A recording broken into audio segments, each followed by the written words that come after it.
सच दे राही सदा निभाए, नानक नाम वाहिगुरु जपाए।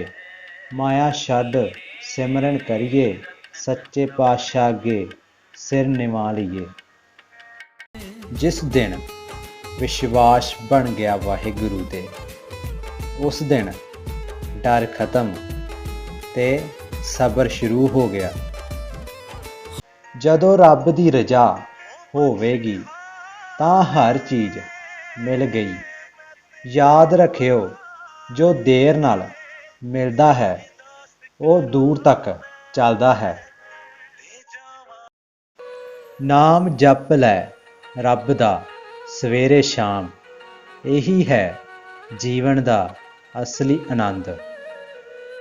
रब ना करे किसे नूं दुख देवे, पर जे देवे तां हौसला भी देवे।